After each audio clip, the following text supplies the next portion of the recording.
In this video, I am going to cover my second video setup using my desktop computer and webcam in my bedroom, but not have you see my messy room.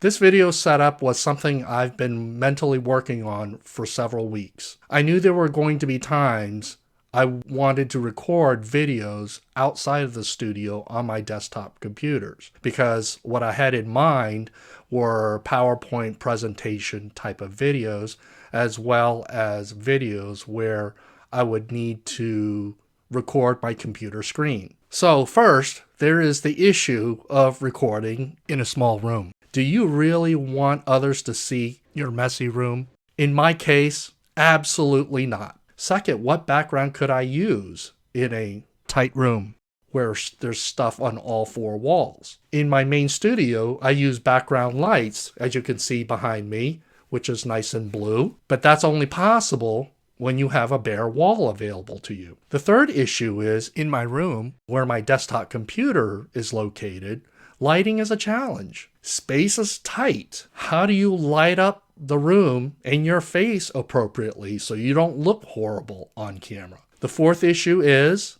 what kind of a webcam would I need? I would need a webcam if I wanted to use my computer as a recording device. After a great deal of trial and error and experimentation, this is what I came up with. First, I needed a background to hide the contents of my room.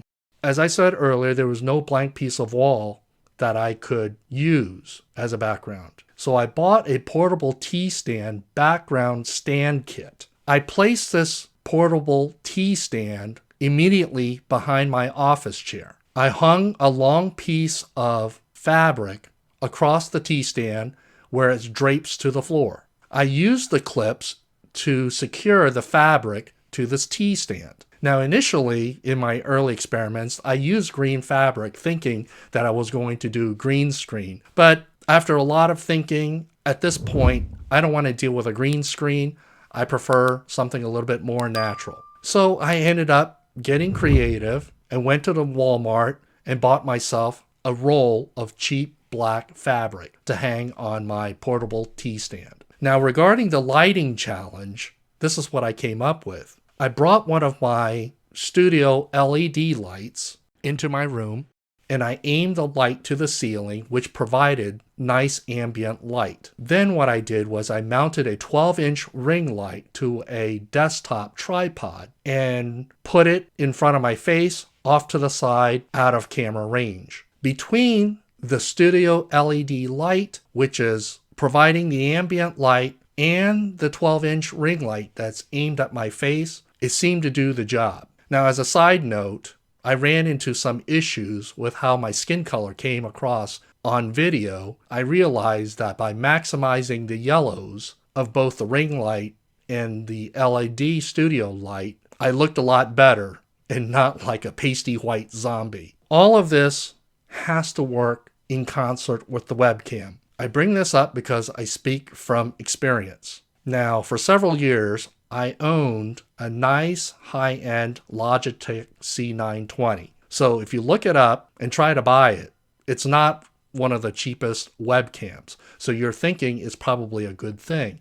But in my particular situation, I did not like the Logitech C920 webcam because the lens was too wide an angle. Even with the T-stand and the fabric background immediately behind the office chair, the Logitech webcam still picked up a big portion of my room. So that told me that the wide-angle lens was just not a good thing for my situation. Ultimately, I bought an Amcrest webcam. I chose a webcam that had as little wide angle as possible. I also chose a 4K webcam because I wanted a nicer webcam, but also the ability to downscale the resolution if I needed to. And I'm happy to report that the Amcrest 4K webcam worked out really nicely, especially when I chose the model that did not have a huge wide-angle lens. When you're trying to record in a tight area, wide-angle lenses are bad news.